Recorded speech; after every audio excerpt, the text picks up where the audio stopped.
All right, guys, you read the title, and you know what you're getting into. Just to be clear, two things before, actually three things before I go over each of the rankings. I want to go over the ranking system.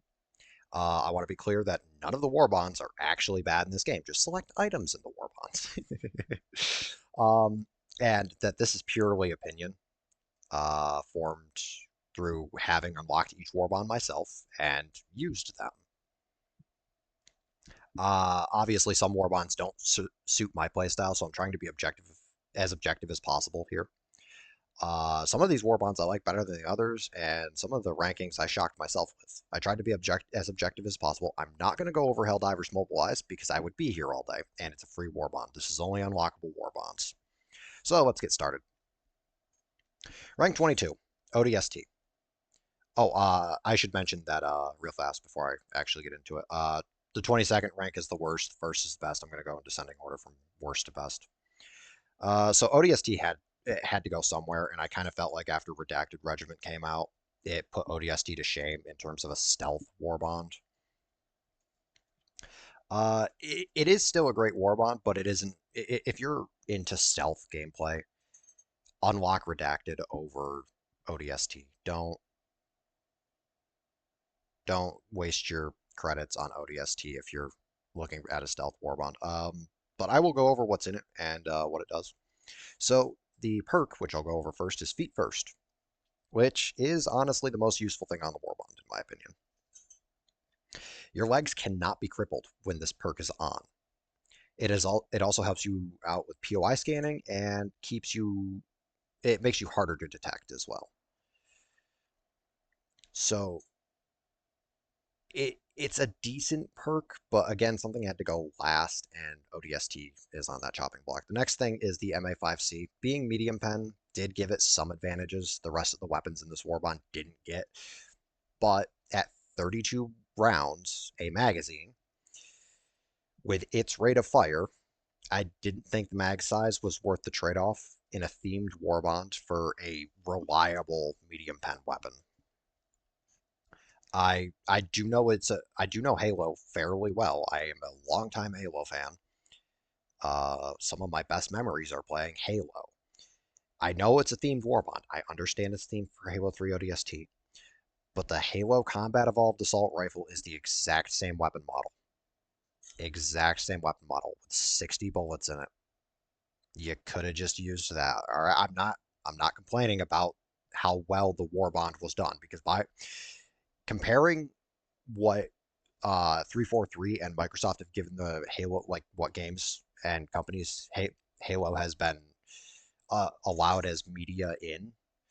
Helldivers did it very respectfully to Bungie's Halo, which I can say is a huge bonus, but I'm not ranking cosmetics. I'm not ranking style points. They did a very good job, and I encourage anyone who didn't to watch the Helldivers X ODST trailer after this video because it is so respectfully done. But let's move on to the M7S SMG, which there's not a lot to say about it. It's a suppressed SMG. It was one of the first suppressed weapons in the game. I feel like for its rate of fire, it doesn't have enough ammo in it. And in classic Halo, for those of you that don't know, there is no ADS. You do not ADS in Halo. You get a different reticle when you hit the button, um, which makes the M7S's sight kind of suck because we in Helldivers have an actual ADS system where we use the actual sight, not just the sight's reticle. So that little red dot is very difficult to work with. And again, the rate of fire means you do reload a lot because you burn through half your magazine in a couple of bursts. But let's move on to the next weapon. It is still a good SMG, but let's just move on to the next weapon. I'm gonna fire these out as fast as I can because there's a lot of it. There's a lot to cover. So the next weapon is the M90 shotgun, which, despite being light pen, is still amazing because its rounds reload. It has 6 shells, which can be forgiven because its rounds reload, and the stagger force from it is insane. And this is because it is an 8 gauge shotgun. And for those of you that don't speak firearm, let me explain the difference between big number to small number in terms of shotgun shells. So big number, like 410 gauge, or 410 caliber, because technically it's caliber. I'm nerding out. I'm sorry. Um, that's a really small projectile. Whereas 8 gauge, like if you know tools, then this isn't that hard to figure out. Like smaller number means bigger. All right, that's the simplified version. So it's firing buckshot, which is why it's light pen. If it was firing slugs, it would probably be medium pen, much like the slugger, but it's true to Halo. So we're gonna move on. Actually, before we move on, I do feel it's worth mentioning that this shotgun is second only to shotguns you buy in the superstore, like the sweeper or the double barrel in the superstore. It's second only to those in terms of shotguns in this game, despite being light pen. I was thoroughly impressed with it. And finally, on this Warbond, the M60 suppressed pistol, a 12-shot suppressed pistol, and the only suppressed pistol we have in Helldivers 2. It's a decent pistol. It's a decently high damage, fairly low recoil, a solid rate of fire. It is light pen, but it is easy to forgive because it's as accurate as it is. I didn't want to rank this Warbond so low, but I couldn't overlook the fact that Redacted did blow it out of the water. Um, so yeah, in terms of stealth lovers, I wouldn't buy the more expensive Warbond if I was you guys. I would just buy Redacted. It has better gear in it anyway. Rank 21, Cutting Edge. This deserves to be here, all right? It deserves it, and I'm going to go over why. So, it could have traded places with ODST, but some of the gear in Cutting Edge is better in comparison. Let's start out with the booster, which is localized confusion, and I cannot stress this enough. It does nothing. So, what it does, or what it's supposed to do, is the booster itself is supposed to make there be more time between enemy patrols. Enemy patrols, though, in Helldivers 2, are not set on a timer. They are determined by where outposts are, the distance between outposts, and the distance between objectives. Patrols, I do believe, spawn on a timer, but they don't determine where the patrol happens.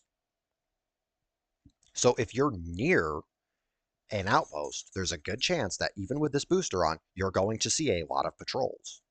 If you're near an objective, you're going to see a lot of patrols. This is what the enemy does. This booster is just a wasted slot. I'm sorry. I've yet to see it do anything that it's supposed to do.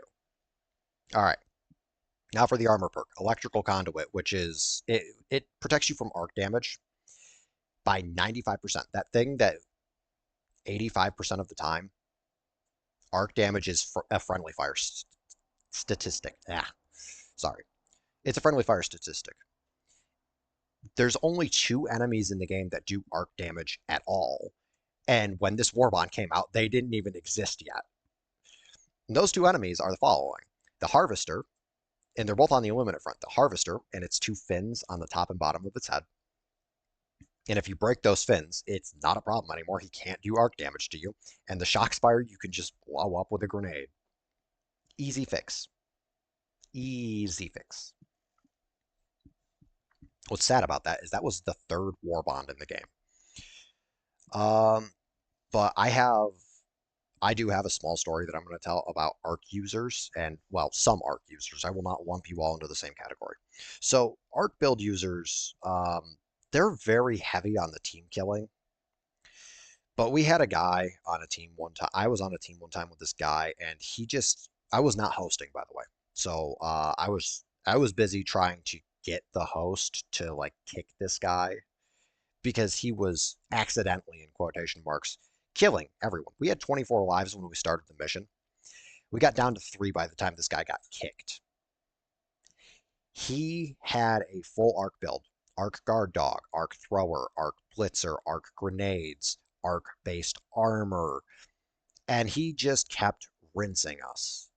If you are running an arc build, get the hell away from your team. And hope that your own guard dog doesn't kill you. And honestly, arc builds aren't reliable, and you need I think you need 3 complete different Warbonds to actually make use of them. Sorry about the personal story and the rant, but I'm going to move on now to the sickle, which is actually one of my personal favorite weapons, despite the fact that it sucks. It overheats very easily. It has a poor ammo economy, and if you know laser weapons, you know they reload really slow and they don't carry a lot of ammo. and it didn't get any of the like attachments that the scythe got, which is just sad. Arrowhead, please give out attachments to the guns. Seriously, like if you're gonna have the attachment system there, at least let us use it. I'm gonna move on now to the stun grenade, which is actually super useful. The only thing it can't do is close spawners. It still cannot close spawners, but it can stun everything in the game, from scavengers to bile titans. It literally will handle all of your stun needs. Then we've got the Plasma Punisher, a really solid weapon, but with a very steep learning curve. If you've ever played Borderlands 2, think an E-Tech splat gun, a solid weapon with an interesting uh, way of functioning. It's medium pen, it's a plasma weapon, and it can kind of act as a short range mortar because the projectile arcs upward and then lands. So if you're, which is actually really cool, if you're especially good with it and your team is pinging targets reliably, you can use the thing as a short range mortar.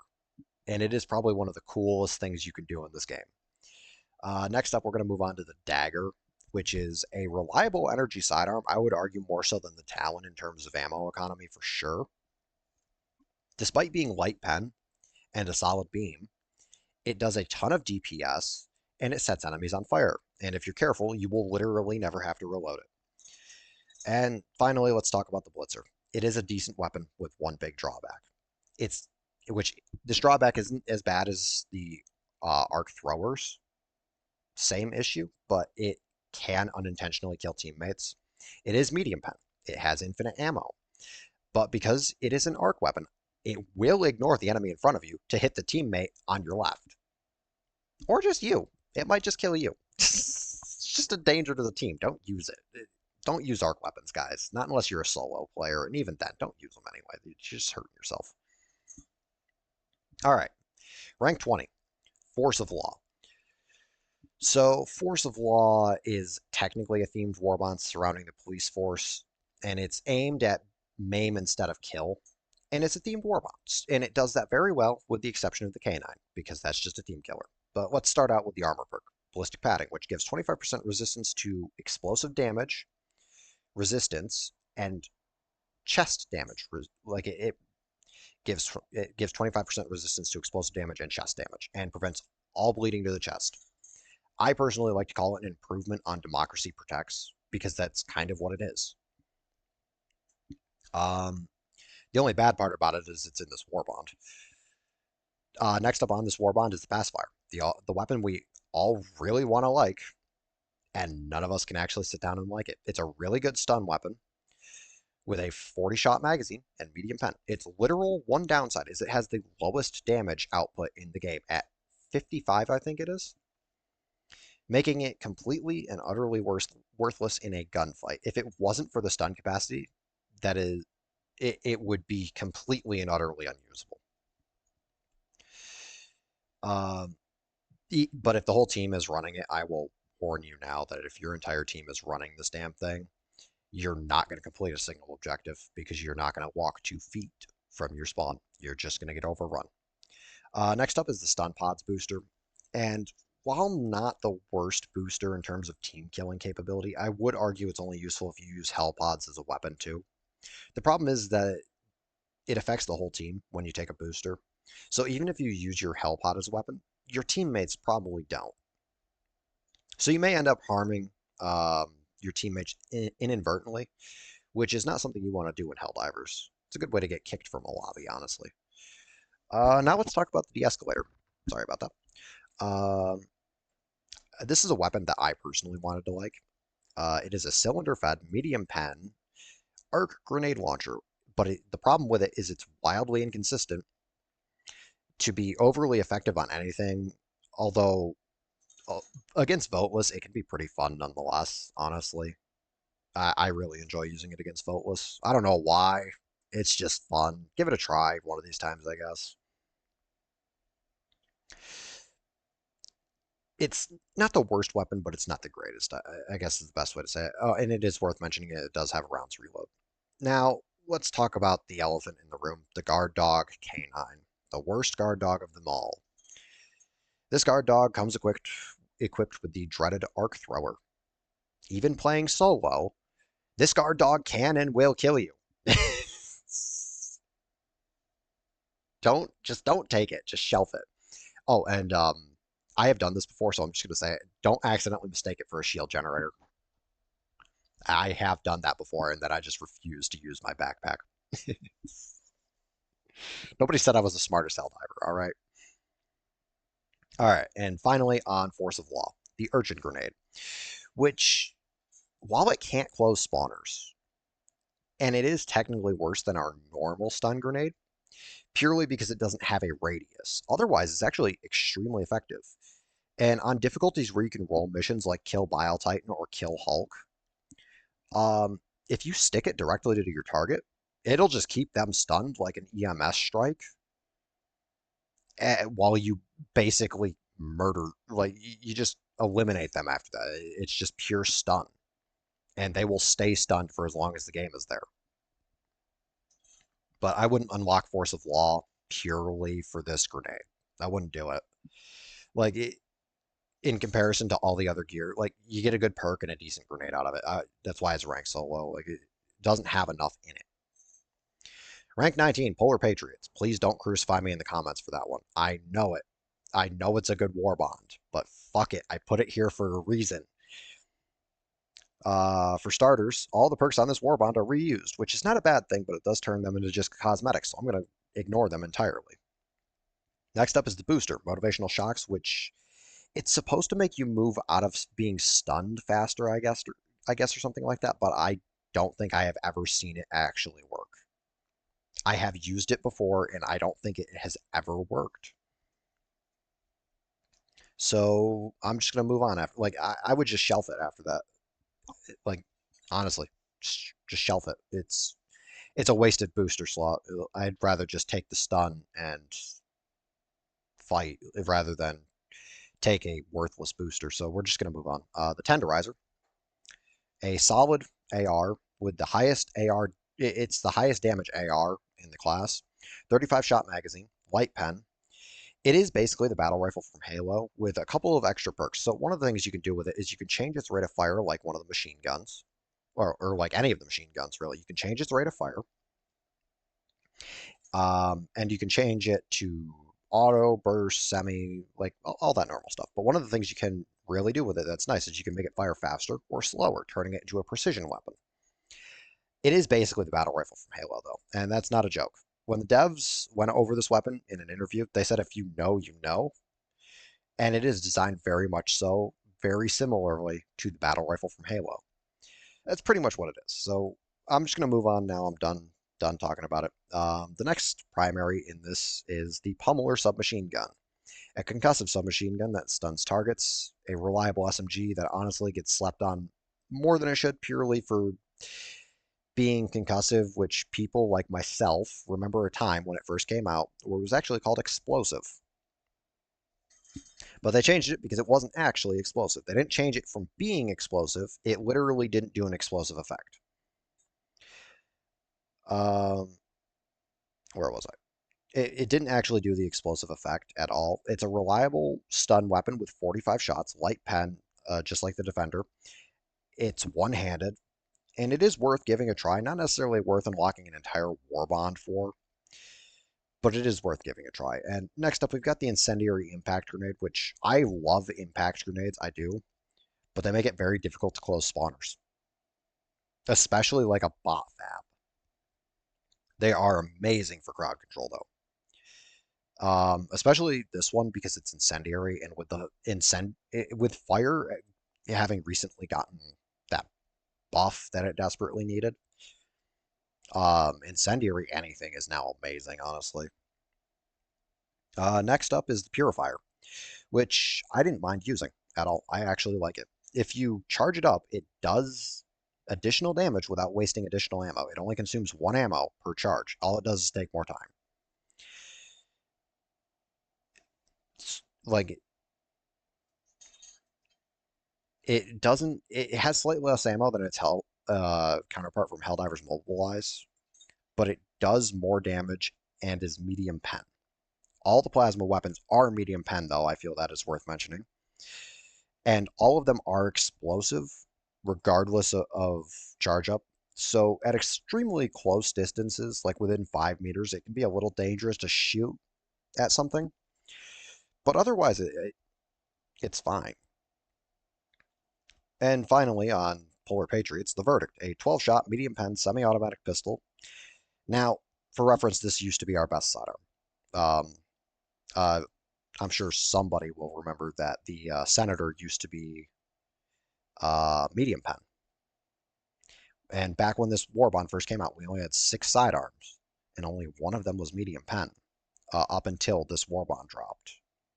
This Warbond added the 6th sidearm, by the way. I'm counting the verdict.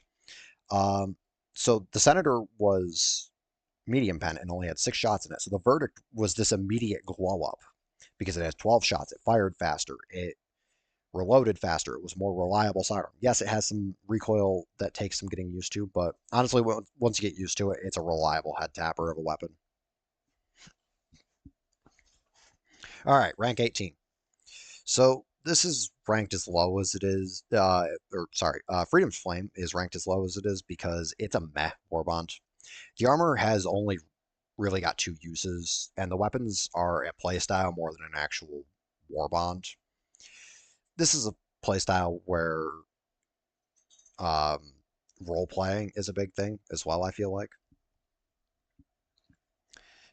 Despite fire weapons being as effective as they are, but I'm going to go over the perk first, which is Inflammable, which makes you 75% more resilient to fire damage. You will still catch fire. It makes you more resilient to the damage you take. Um, it has 2 uses. Flame builds an Incinerator Corp. The armor does. Like, you're not ever going to use it otherwise. I never really saw a reason beyond the Incinerator Corp to run inflammable. So, well, I'm just going to move on to the first of the shotties. The shotgun on this list, which is the Cookout, which is a pump action light pen shotgun firing Dragon's Breath. It can light things on fire provided enough pellets hit the same target. This is a result of the incendiary nerf that happened after the Coyote came out.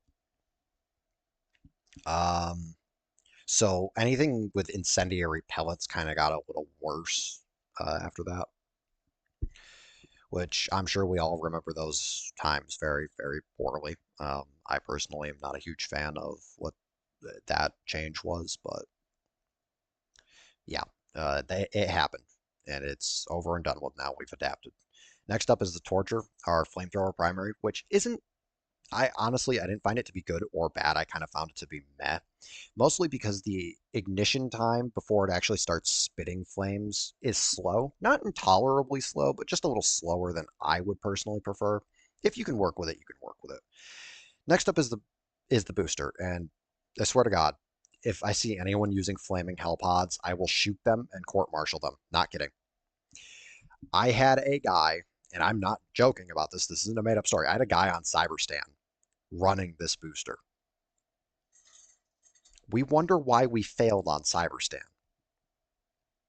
This isn't a booster that you should ever be deploying in a quick play lobby either, by the way. Don't ever take this booster. It makes using any support weapon call-ins or resupplies impossible to use without lighting yourself on fire. And with the recent fire changes, fire is now significantly better. You are basically turning your resupply into a literal friendly fire incident. Pun intended, by the way. Shelf the booster permanently. Hell, don't even unlock it. Just ignore it.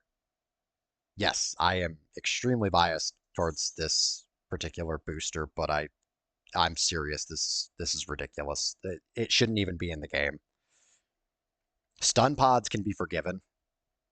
Flaming hell pods are another story. I'm going to move on to the crisper. So the crisper, if you love solid fire, a solid sidearm that will spit fire at literally anything, this is the sidearm for you, especially because I found that the crisper can kill just about anything. I just suck with it. I really suck with the crisper, but it is a perfectly fine weapon. And I personally do like it. And I had a lot of fun using it. It's a very fun weapon. All right. I'm gonna the next Warbond, rank 17. Truth Enforcers. This Warbond is honestly, I feel like more of a roleplay Warbond than an efficient Warbond. Not to say that it doesn't have its merits, but it is significantly less effective than other Warbonds. Let's start with the booster, Dead Sprint, which I'm going to be entirely honest. If one more person equips this Warbond in one of my lobbies, they're going to become a friendly fire statistic. Yeah. Sorry. For those of you who don't know what Dead Sprint does, it drains your health when you run out of stamina.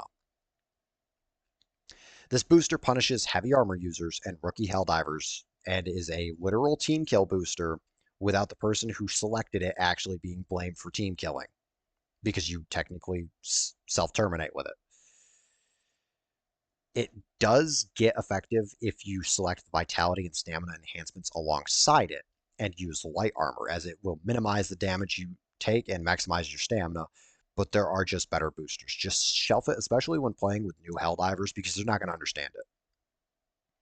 And they're also probably not going to have those boosters. So next up is the Halt, which is an overshadowed but good medium pen, pump action, rounds reload shotgun that swaps to stun shells. The one problem, though, is I found this to be a problem with all the weapons that have to swap to anything. On console, because it takes longer, it is harder to swap between firing modes or anything like that in comparison to PC. That's not to say that the Halt isn't good, but I do feel like it struggles with console players because they can't use it to its fullest potential. This is not the only weapon that has this issue, like I said. But it is a good weapon. I do like the Halt, but it is very difficult to use it to its fullest potential. And I honestly do feel like the stun factor for it is a little weak. But I'm going to move on to the armor perk, which is unflinching, which improves the armor rating, reduces flinching when hit, and pings generate radar pings like with Scout.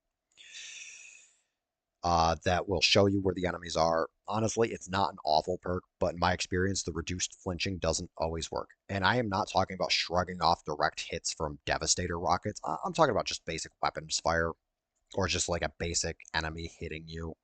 It doesn't feel like that the um, that the reduced flinch is there sometimes. Not always, but sometimes.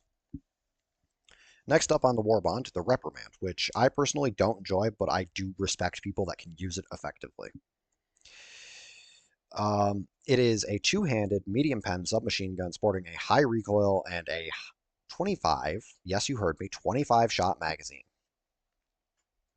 It's not a weapon for everyone, the Reprimand. Only for those who can patiently and effectively use it. And finally, the Loyalist, our plasma-based pistol. Our only plasma-based pistol. With a charge-up capability that, once again, does not consume extra ammo. I cannot stress this enough. The charge capability on all but one of our plasma weapons, I believe, does not consume additional ammo. Or, it only one of the weapons does it. Consumes additional ammo. Only one of the weapons' charge capability consumes additional ammo. And it's a support weapon, so. This is in a extremely reliable medium pen explosive sidearm, but again, don't fire it super close. It's explosive, so it's going to damage you. It's not explosive like shooting a rocket launcher directly in front of you, but it will steadily eat away at your health. All right, rank 16, chemical agents. So this one made it as far up as it did from rank 22 because it does have uses. Firstly, the gas effect is worth using. A lot of people think it's not. And the stim pistol no longer weighs like it's made of iron and weighs 60 pounds. So I'll break it down bit by bit for what's usable in it, and we're going to go over the perk first. Advanced Filtration, which gives you 75% reduced gas damage to the user. Only good if you're running a gas-based build, but highly effective because gas also does caustic damage. And a lot of people don't know that. It does acid damage. And works on all the factions, not just the ones that breathe. If they actually, voteless sound like they breathe. Moving on. The gas grenade, honestly, super useful. It can close spawners while also applying caustic and disorienting anything in the cloud. It is worth using. Now for everyone's favorite hot topic item, the sterilizer. No? Okay, fine. It's worthless. It was never good. That's what you want to hear. It's a dead and buried item. Already I know this already, so we will just we'll just move on to the stim pistol, all right? Which the stim pistol, if you are a medic or support role, this is the sidearm for you. It only heals half of what the stim heals and is positively affected by the user wearing medkit and taking the experimental infusion booster, making it ideal for any of you support divers. It does require about 4 seconds to heal 90% of health, so it does have some drawbacks and it cannot be used to on self. But your teammates definitely always appreciate stims that are super non-addictive magic magical healing items that fix all your limbs, stop bleeding, and refill stamina. And finally, on chemical agents, we have the guard dog breath, which, despite having a sterilizer attached to it, isn't actually that bad, as it flies around and applies caustic and gas to all threats in the area. If you're a guard dog fan, please don't sleep on this one. This one's nice. Rank 15, Steel Veterans. This one hurts because I actually really like this Warbond. Coming out alongside Helldivers 2, this is a good Warbond with limited drawbacks. So let's start with the P4 Senator. 6 shots, rounds reload, heavy pen sidearm, formerly medium pen, now heavy pen, and capable of 3-shotting a Hulk so long as you hit its stupid little skull.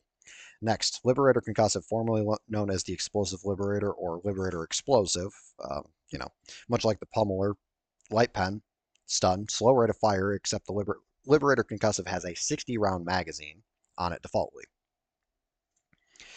Next up, let's talk about the perk Servo Assisted, which increases your throwing range by 30% and your limb health by 50%. This is nice, very, very nice, and very hard to stop using because once you start using that increased 30%, it's going to screw up your throwing arc the second you stop using it, and accidental friendly fire incidents with things like orbitals and grenades will happen. So this perk is better left slept on, and there is another perk like this further down the line that I'm going to go over, but that's further down the line.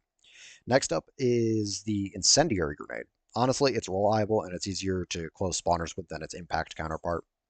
And in my opinion, it is the better choice of the two. Now, the Breaker Incendiary, on the other hand, it sports a drum magazine. It's light pen. It requires enough pellets to hit the target. And it is a little rough on the ammo economy and the pellet spread. But it is a reliable weapon. It's just not my first picked item. Now, the booster flexible reinforcement budget, which decreases the time between additional reinforcements. It decreases the time between reinforcement cooldowns. This sounds good until you realize for it to completely start working, you have to be out of lives first. For this reason, it's just better left shelf. And honestly, there are better boosters once again. And finally, for Steel Veterans, the Dominator, a medium gyro jet gun that I personally was using on Cyberstan. Not a joke. This gun is super reliable and really good way back in the day. It was one of the most OP weapons in the game, but obviously new Warbond releases means better toys, different changes, etc., etc., etc., etc. We're going to move on to rank 14, which is Redacted Regiment. Now, I wanted to rank this one higher, but it does have a few drawbacks that I'll go over momentarily. Just don't tear me apart in the comments just because I'm butchering your favorite Warbond. I personally like this Warbond myself, but let's start with the perk. Reduced Signature, which makes you harder to spot by 40% and harder to hear by 50%. It is a solid stealth perk, and if stealth is your thing, pick this Warbond up immediately. But stealth is not for everyone, so this perk is better left slept on by a lot of Helldivers. Now let's take a look at the Re-Educator, which I did want to like, by the way. So yeah, I did actually really want to like this as a sidearm, and I couldn't because it is. I couldn't, and what it is it's a caustic gas dart launcher with 6 shots in it. The problem is the gas effect after one shot isn't potent enough to even kill Voteless. It requires damn near all 6 shots in the cylinder, which it gets 6, not one. As somebody that thought it had only one in it when he deployed with it, I may or may not have been wasting a lot of ammunition initially because I'm stupid. But you're better off taking the gas grenade. It's better suited for the task. The re-educator can be safely left behind. Next up, the Sensor, our suppressed marksman's rifle, light pen, 200 damage, 20 shots, low recoil. It's an effective weapon, reliable despite being light pen. And I feel it's worth mentioning the Sensor, much like the suppressor that's coming up, is integrally suppressed. Now, the suppressor, also integrally suppressed, as I just said, is an AR that I personally love, using light pen, 45 shots, a magazine with a solid 80 damage to it. Next up, the Lure Mine, which is probably our most unique grenade. You can get 4 of them, and if you're into sniping, you can get you can set up a reliable perimeter on your flanks while you cover your team at range. So if you're into sniping, don't sleep on the Lure Mine. I actually really like these, but I don't find a lot of uses for them because I'm more of a run and gun myself. Next up is the C4 backpack, which can kill everything except for the stupid city walls around around the small towns. Yeah, it can't destroy those. It does not have enough demolition force in a brick of C4 to destroy a wall. I'm not happy about that. The one drawback it has is you have to swap between throw and detonate. I honestly think that Arrowhead could have done it to where if you want to throw the C4, you aim first. Like if you're on controller, left trigger aim, right trigger detonate kind of thing. But right trigger would be throw while you're aiming, and then when you're running away from whatever you just stuck C4 to, you detonate it. But you know what? I can respect that they stuck to their guns with their pre-existing swap system. Um, I like the C4 pack despite my own struggles using it because I suck so hard. It's very good for stealth. That is that's the truth. Like it's a very good stealth support item. And finally, the booster concealed insert, which is basically smoke hell pods. Not an awful thing, mostly because it can't kill you, and it conceals objectives like hell bombs rather than leaving you exposed. And in the open, like exposed in the open while you are on a terminal, it conceals turrets initially, allowing your turret, if you use them properly, to cover you while you retreat without it getting killed right away. Like on the like on the bot front, anybody that uses turrets will know this. You toss out your turret like an autocannon, rocket, whatever turret you brought. You toss it out, it lands, it fires 3 shots, and then it explodes. Anybody that uses turrets knows that that is a curse. So having smoke pods might not be the worst thing. It's definitely not our best booster, but I argue this one is far more effective than stunner fire pods. All right, rank 13. Kill zone. Now hear me out. Hear me out before you click off this video, please. There is a reason why I put it here, and let's start with that, with the big reason why. The perk, Acclimated, which gives you 50% resilience to fire, gas, acid, and electricity. This is a 50% resilience to all the elements in the game. Now, if you didn't know this, the fun little creature known as a dragon roach does both fire and acid at the same fucking time. Annoyingly, this armor is a perfect counter to that.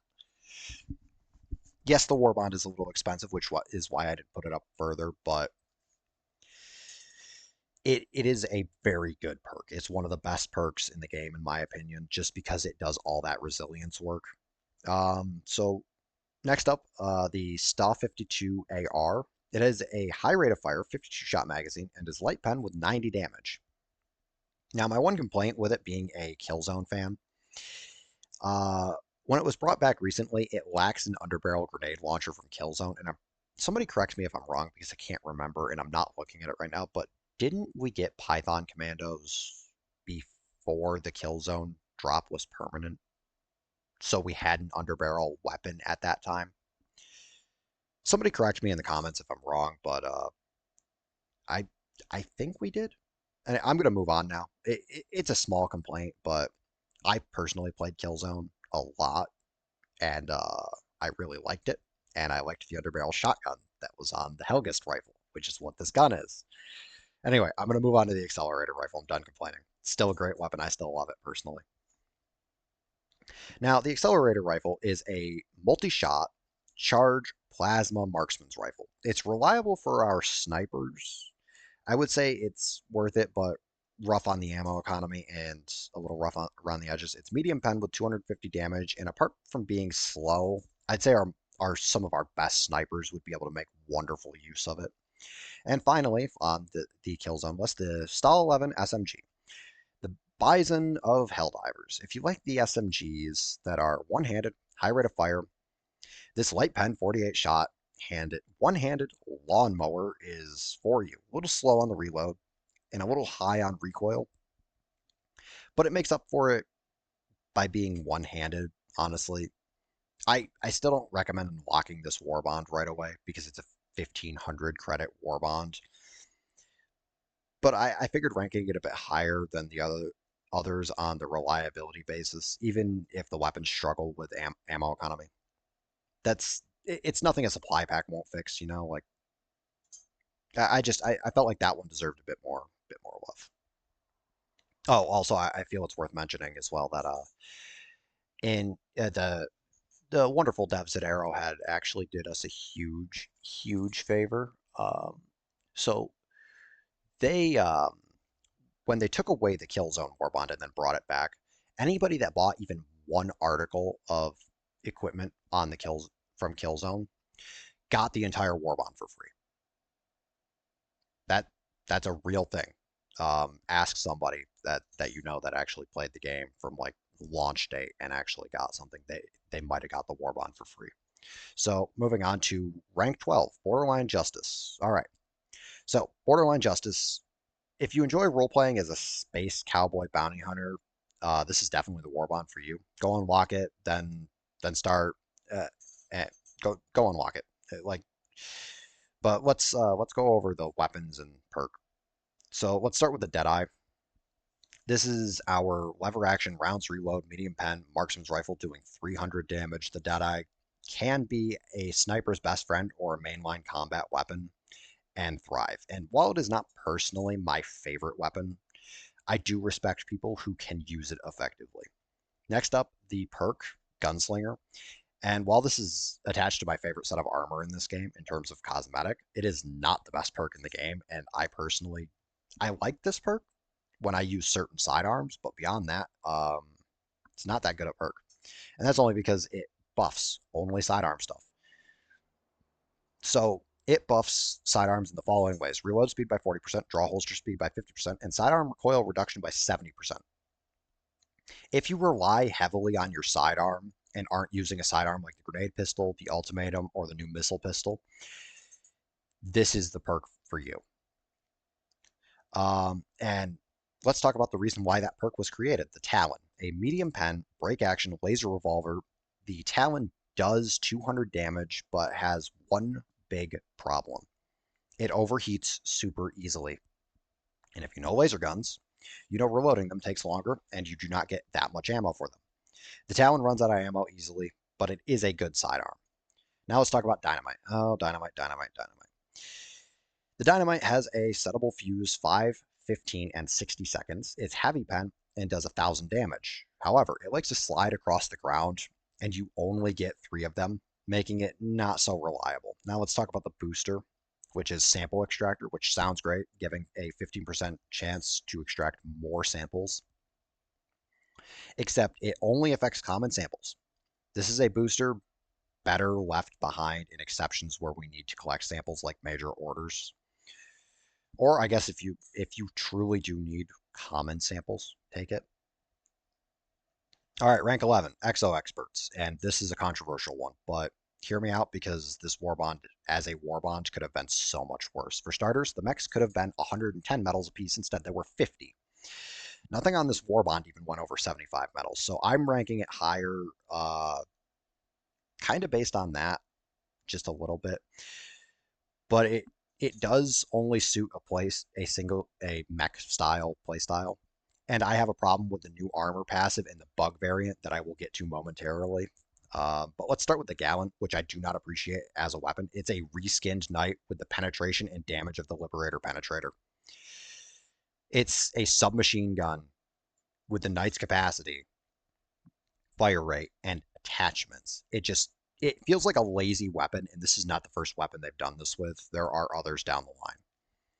It's a good gun, but it feels lazy. It, it's a lazy introduction to a new weapon, essentially. I can't even consider it a variant weapon like the different Liberators. On the plus side, it does get better from here. So let's talk about the Bullet Storm, our new disposable MG, which I've grown to appreciate a lot. With a 70-second cooldown and getting 2 of them per drop, each sporting 300 rounds. Yeah, even if it's light pen, it doesn't care. This gun does not care at all. It also has 24 independent barrels, which I find to be truly unique in a weapon. And I want to talk about the new perk here real fast. Oxygenator. It increases the wearer's walk and sprint speed and increases the slide speed and duration of sliding.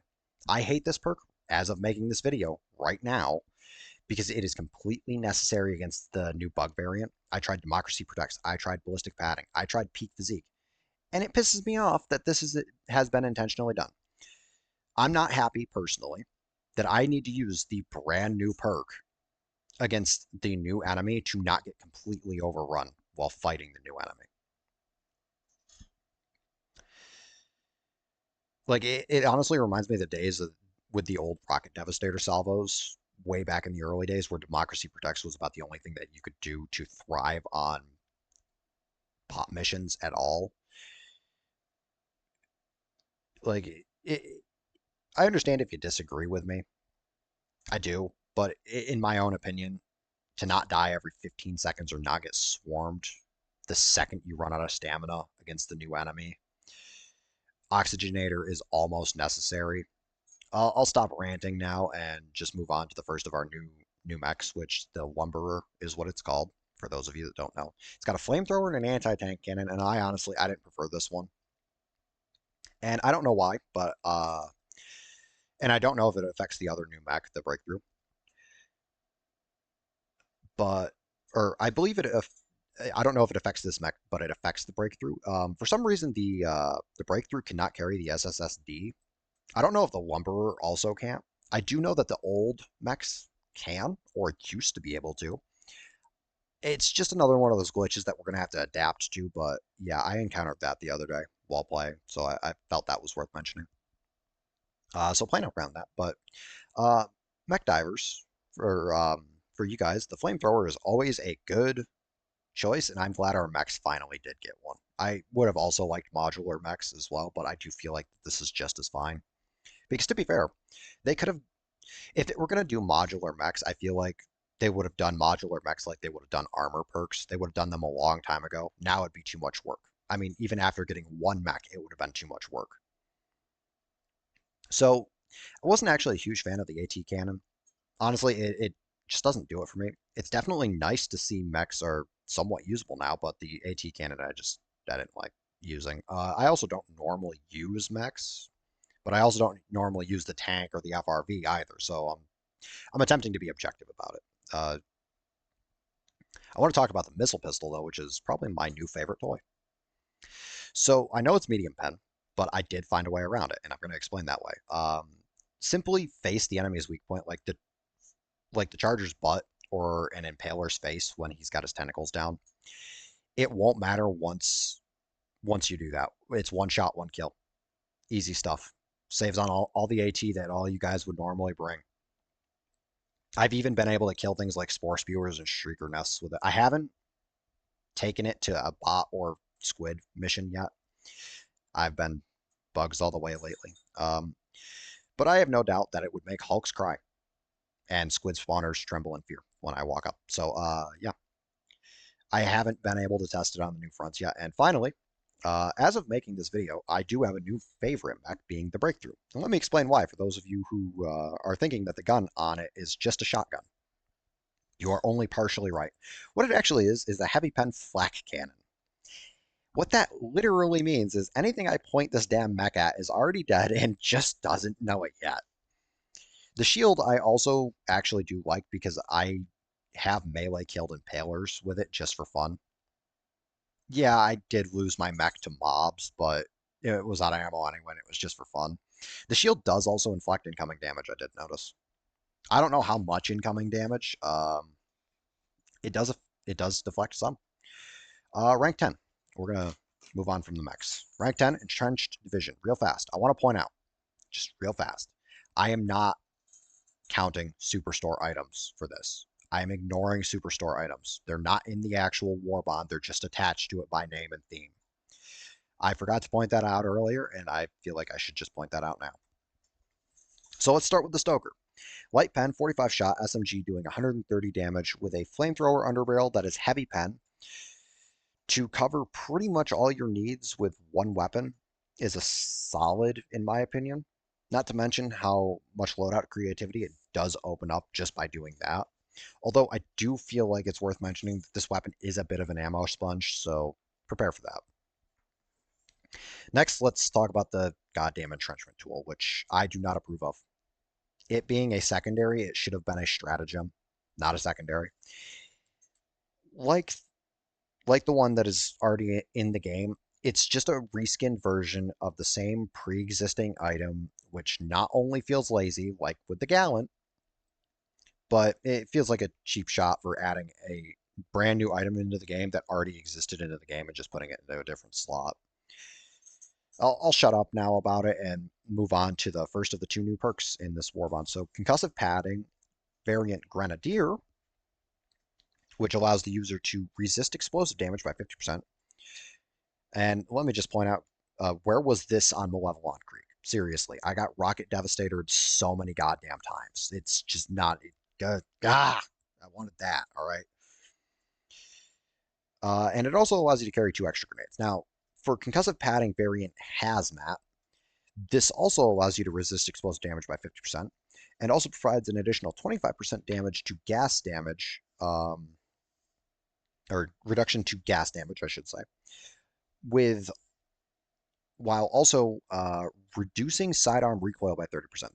These are really nice, and I actually like the variant thing that they did. So it's concussive padding, and then Grenadier, and then Hazmat, and then there was one more in the Superstore, but that doesn't count. But I actually like this variant thing.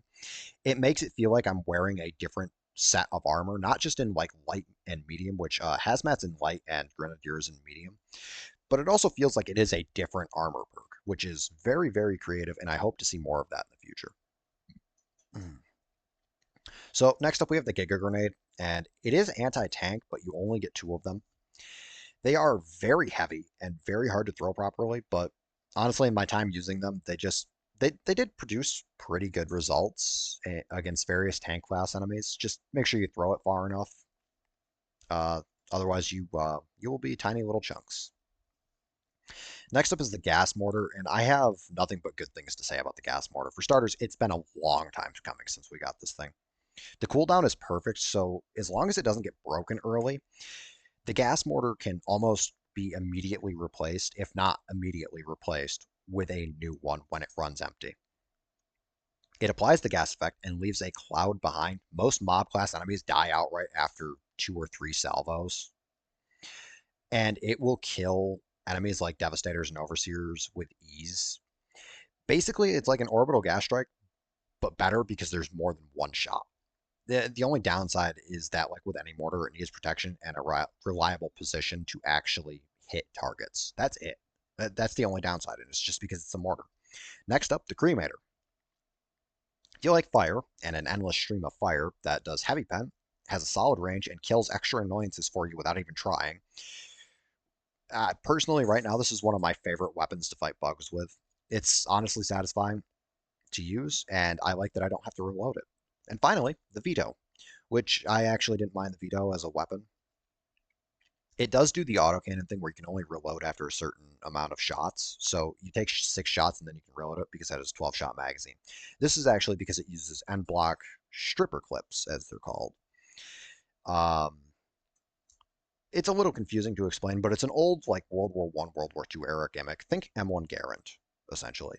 For those of you that are familiar with anything like that, it's medium pen. Its rounds reload as a result of its end block status, and it's very reliable. A little high on the recoil with decent damage at 105. While not the best pistol, it's definitely not the worst. Rank 9 Python Commandos. Good old Python Commandos. Truly a Warbond, a solid Warbond, and if you haven't figured it out already, parts of this Warbond are simply a Predator's reference, or a Predator reference, I should say. Let me dive into it. So starting out with the 1-2, a very reliable primary and awesome soundbox. I I might add that it has like a really nice soundbox. But the nice part about the 1-2 is the UGL, the underbarrel grenade launcher, which has 4 shots. It is loaded with one immediately, and then it has 3 reserves, which combined with 6 frags, you can close every bug hole in a nest without running away to resupply. With, if you don't miss, an extra explosive, either a G6 or a grenade round, depending on what you did and didn't use. If you don't miss, that is, if you do miss, you're gonna be running away. It's an AR sporting 40 rounds that is light pen, does 95 damage a piece. I do love this gun a lot. Now, for the perk, rock solid, giving 40% melee damage and allowing you to not get knocked down into a prone state as often as happens in Helldivers sometimes. It's pretty nice. It's not our best perk, but it's not our worst perk. Now let's talk about the guard dog hot dog real fast. Everyone wanted a guard dog that doesn't that spits fire. Well, now you got one. It can TK, but significantly less than something like the K9 does, or even just like a guard dog. Honestly, like just most of the guard dogs I found can TK really easy, but the gas dog and flame dog really don't. It's a solid choice, especially after the fire update with the cremator was introduced. Next up is the defoliation tool, which actually does have some perks when used with the armor perk. So the defoliation tool wasn't made for combat. It was made to destroy fabricators and warp ships. The longer the chainsaw is running, the more penetration it has, and this change not only is seamless but rather quick. It can destroy some objectives as well. I do not recommend using it for combat. Accidentals can be very common, and the reason why I say using it with this armor perk is pretty good is because when bot fabs explode, they can knock you over, but not with this armor perk. Now let's talk about Old Painless. Yeah, I did say it. You either got the joke or you didn't. The Maxi Gun. Doing only 80 damage with medium pen, where the Maxi Gun really shines is with 1,000 rounds in the backpack, much like the Cremator. It doesn't have to reload. And it doesn't have a cooldown period. It doesn't overheat, and while not the most effective weapon in our arsenal, it does have some redeeming qualities. It is fun, and it does make for some amazing last stand moments. So, in my opinion, it is a pretty good weapon. Then again, I am just a Clone Wars fan, so minigun last stands I might be a little biased towards. But no, it's a decent weapon. I personally don't really ever use it, but like not often anyway. But I do use it sometimes. All right, rank 8, Dust Devils.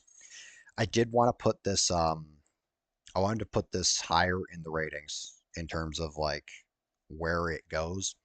But what's stopping me is honestly there's a couple things stopping me, and one of those things is the Desert Stormer perk, which is plus 20% throwing range and minus 40% received damage from fire, gas, acid, and electricity. It's very nice until, much like the servo assisted, you try to take it off, and then it messes up your arcing. Next up, everybody's favorite toy, though. The Coyote, medium pen, incendiary AR, sporting 45-shot magazine, moderate recoil, and 75 damage. It's an all-round solid weapon, except for it does need several bullets to hit the same target, which is an issue with several of the weapons before. Next up is the spear gun, which launches spears filled with our gas that deals caustic and gas damage. The cloud steadily grows with this weapon, though, so it is nice. It can close spawners, specifically bug holes, and its heavy pen. This is probably one of our best support weapons, and I've always had a lot of fun using it. It does struggle on the ammo economy a little bit. Next up, the expendable napalm launcher. Now, I found this to be a really unique weapon when it came out. Besides the fire effect, which in of itself is unique, it doubles as a small cluster bomb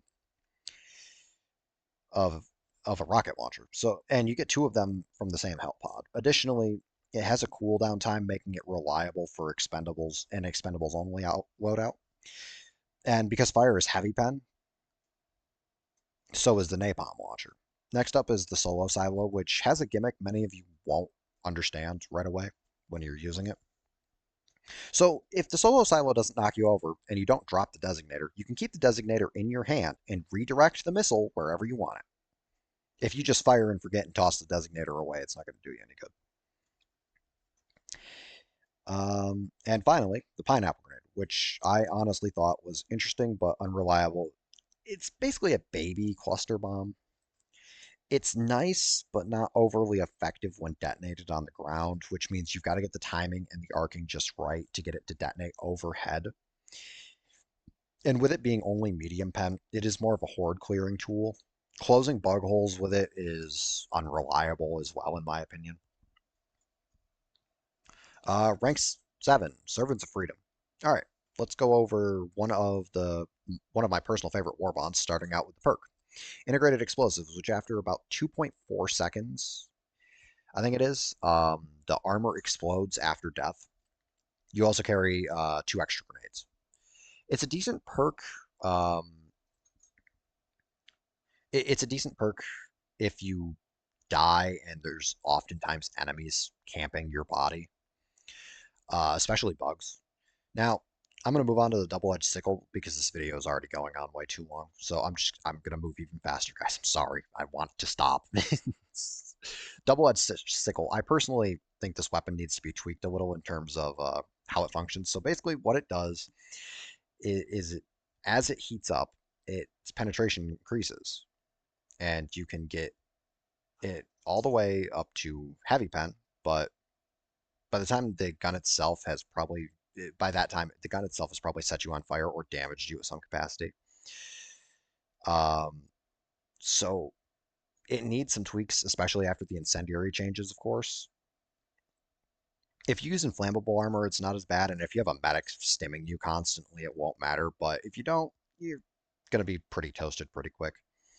Now, let's talk about the ever popular Ultimatum, aka the Pocket Precision Strike. I shouldn't really need to go over this weapon at all, but I'm going to gloss it. It's an explosive launcher, heavy pen, one shot, but be warned, it doesn't get a lot of ammo, so bring a supply pack if you plan to use it regularly. Now, on to the Seeker Grenade, and how it can be used. For starters, you get 6 of them, and they are medium pen. And when deployed, they launch at the largest enemy, or if you ping an enemy, it hits that enemy. However, when deployed, if they do have a lifetime of about 1 minute, so make sure when you deploy it, you aren't wasting them. It won't detonate when you deploy it, and it doesn't kill anything. But when you deploy it, it will basically shut itself off after 1 minute. I don't think it can close spawners. I imagine it would be very difficult to close a spawner. Um, Apart from a warp ship, just because that's got like the biggest opening. Now let's talk about our Hail Mary Martyr Bomb, the Hell Bomb backpack, which is the biggest boom in our arsenal, and that's not an exaggeration for those of you that don't know this. It's bigger than the 500 kilogram bomb and the Hell Bomb mission item. And while we're on the subject, it can also be used as a mission item, specifically against something like a stratagem jammer without even shutting down the jammer first. It has a 10-second timer, so when activated, drop the bomb and run. And unlike our normal Hell Bomb, it can't be destroyed, although that was patched so that as long as the normal bomb was active, it would just detonate if they blew it up, essentially. But it doesn't matter with the Hell Bomb backpack because they can't damage it. Like, your enemies can't damage it. So, in my opinion, it's one of the best stratagems in the game. All right, rank 6, Siege Breakers. This one I also wanted to rank higher. up, but honestly, I couldn't bring myself to do it because there is better stuff in this game. Now, let's talk about my favorite laser gun in this game by far, the Trident. You know how aiming for weak points is hard with any other weapon? I mean, it's not for me, but for a lot of people, it apparently is. This gun has six separate projectiles. It's not. It's not like It's godly. I accidentally kill hive guards with this gun. It is just ridiculously lucky where its projectiles hit because it fires six projectiles. They just go everywhere. It's light pen, but it makes up for it by somehow being the luckiest weapon in the game. Seriously, if this was a Fallout title, the gun would be blessed with like +5 luck. All right, we're gonna move on to supplementary adrenaline. Oh God, that's a fucking phrase. Which when you get damaged, you regain some stamina. It also gives you a higher armor rating, which isn't bad, but we definitely have better perks. The Breaching Hammer, probably my favorite melee weapon in this game. It can destroy objectives, spawners that aren't bug holes, and if you hit something, it'll feel it. And if you run out of blasting caps, no problem. Swing it like a normal hammer. Your enemy will still feel it. Blasting caps are heavy pen, and I believe the hammer is medium pen. Now let's talk about the Leveler, the gun that I simply cannot use properly, or nuke launch. Uh, it's our resident nuke launcher. If you ever wanted to shoot a nuke down a bug hole, the expendable launcher has you. This expendable launcher has you covered, but you will probably not survive that adventure. You're gonna have to be like a really good shot and get it just perfectly down the bug hole at a distance. It is anti-tank, but in my time using it, a close miss is still a miss, I guess.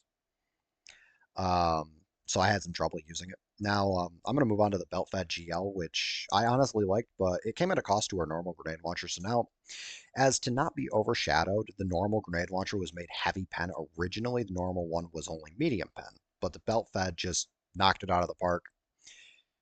To be fair, I mean, having a portable Mark 19 grenade launcher will do that, but our belt-fed grenade launcher is far from overpowered. It's just ridiculously effective. It can close spawners, it can destroy just about anything. Just aim it at weak points and let her rip. It does burn ammo like crazy, but the most unique and the most unique grenade we like it's the most unique grenade launcher we have because it's oh wait, I am lost now. Sorry. And finally, the most unique grenade launcher we have, or grenade that we have, is the. It's not a mine. It's not a shield, or it's not a mine. It's not a grenade. It's a shield. Probably having taken inspiration from Halo once again, a portable grenade shield that when you deploy it, it will encase you in a protective shield like the shield backpack or the stratagem shield. Um, but it's a lot more condensed, so you can put it over terminals and stuff and actually use it a bit more effectively than just having an enemy walk into a shield. And it also lasts a long time, I'd like to point out. Rank 5, Master Ceremony. I know, the Warbond with the dumbest looking armor got up this high. Bet you're mad. Don't care. Looks don't mean shit when it helps you live longer. Let's start with the perk. Reinforced Epaulets, which does the following. 30% increased reload speed for primary weapons, 50% chance to avoid grievous limb injury, and increases melee damage by 20%. Yeah, crazy good perk. And we're just getting started with this Warbond. Let's take a look at the amendment. Right, marksman's rifle. 20 shot, light pen, 200 damage, bayoneted rifle with a high rate of fire, low recoil, is extremely reliable on the battlefield. Now onto the saber, our fastest melee weapon, medium pen. Not much to say about it other than it's the fastest because all the melee weapons are now medium pen. But it does swing the fastest. Now the one true flag, which apart from being extremely useless, or I mean, extremely democratic melee weapon. Don't send me to a freedom camp, please. It also doubles as a distraction for our enemies.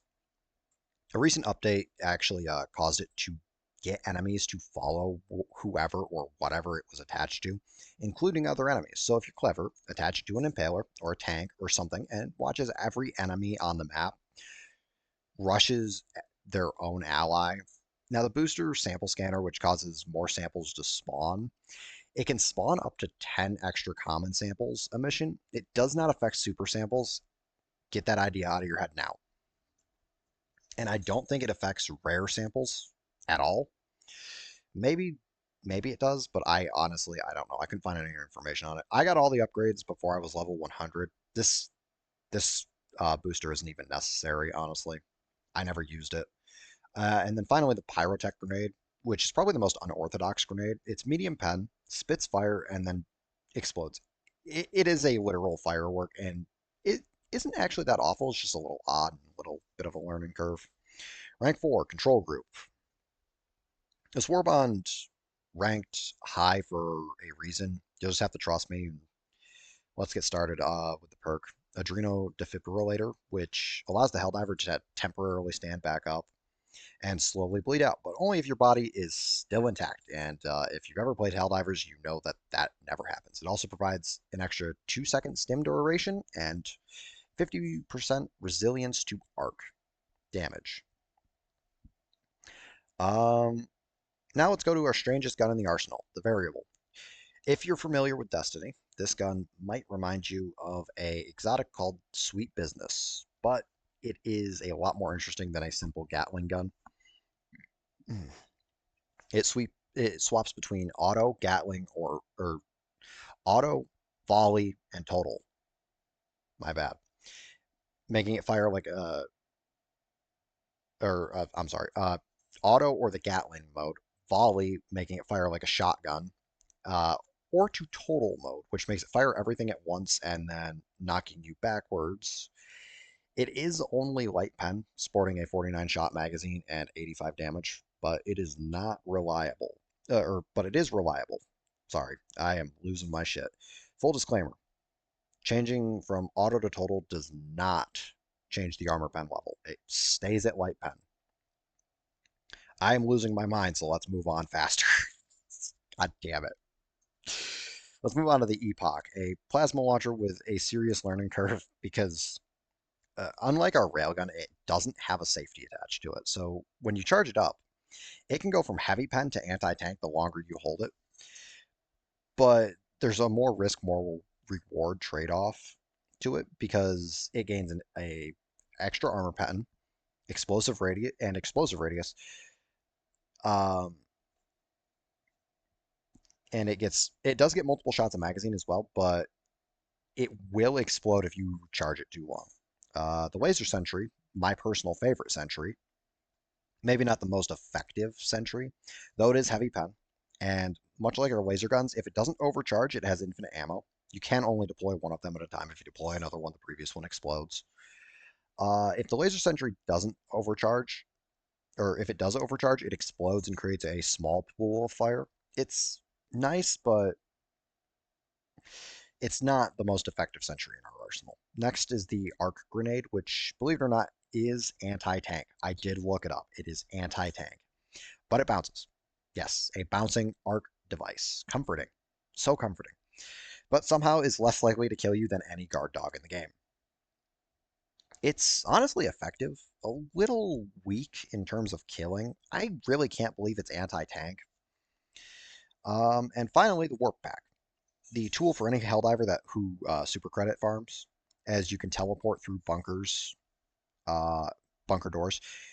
You can even teleport away while diving. I got very good with the warp pack. I don't know if I can still do it. I stopped using it for a while, and now I'm gonna have to relearn it. And it's just gonna be a whole thing. But it's worth the 110 medals, honestly, for quick escapes and for just everything. It can kill you if you use it too much. It will just explode. And for obvious reasons, you should try to avoid teleporting into things like cars, forklifts, and explosive canisters if you like your limbs attached. Rank 3, Urban Legends. Probably one of the most useful Warbonds in Helldivers 2. Urban Legends is completely worth it. Let me explain. The armor perk Siege Ready, which allows your primary weapon to reload 30% faster, and any non-backpack weapons to carry 20% more ammo. This is probably the best perk in the game as a result of this. The Directional Shield, which unlike the Ballistic Shield is next up, which when the Ballistic Shield breaks, or when the Directional Shield breaks, it simply regenerates, yeah, god damn, regenerates, allowing you to continue using it, whereas the Ballistic Shield, when it breaks, you have to call on a new one. And it will also slow degrade.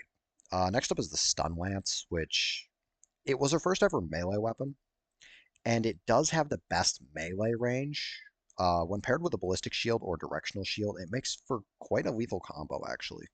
Specifically with the ballistic shield, I've found. Next up, the booster.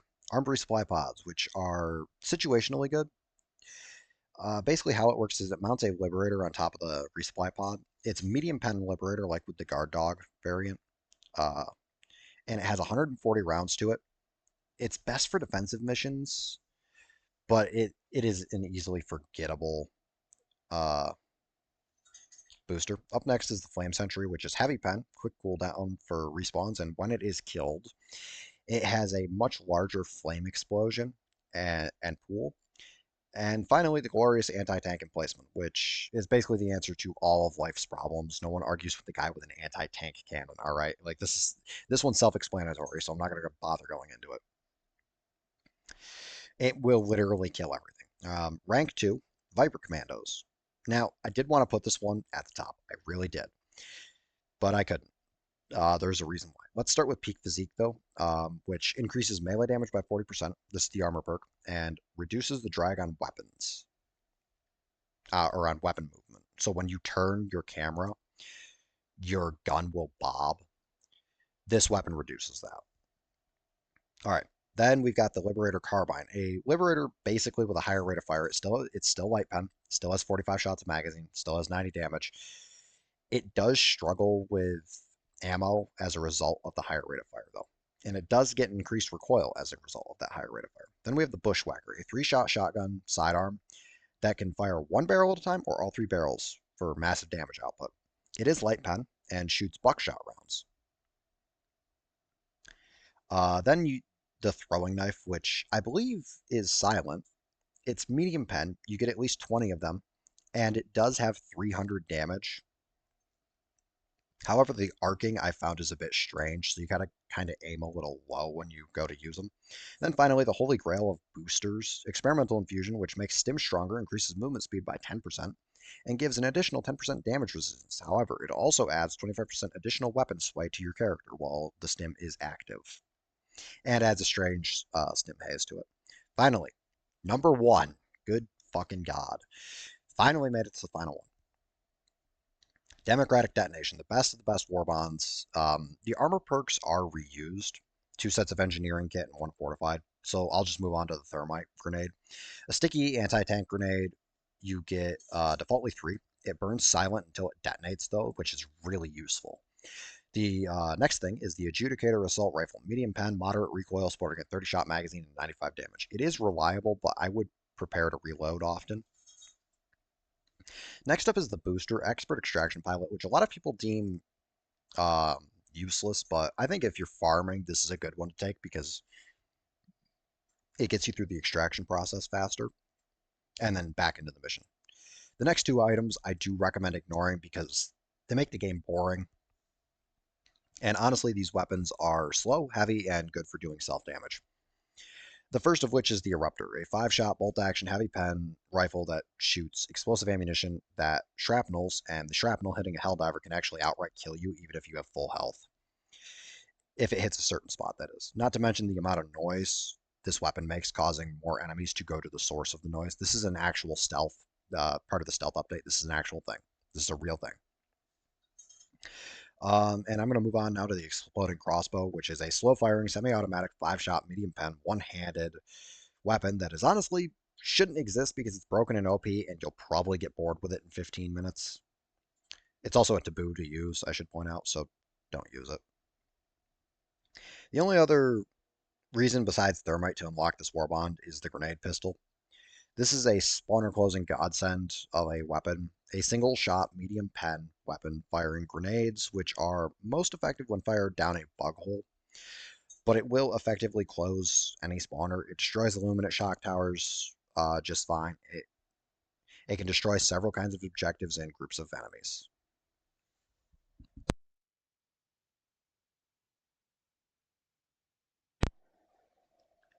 All right, guys, that's it for me. I'm gonna keep the outro short because I am sick and tired of talking. I hope this helps people, and I hope some of the jokes at least landed. This took a lot of work, like 6 different outtakes, because I can't talk, as you probably hear in this video, because I'm not doing this a fourth time. I hope you appreciate my take on all 22 of the war bonds, or our paid war bonds, I should say. At least throw it a like, please, if you did, because this took a lot of work, and I would really appreciate it. Anyway, thanks for watching. I am Reject. You are watching the Wasteland Reject, and I will see you in the next one.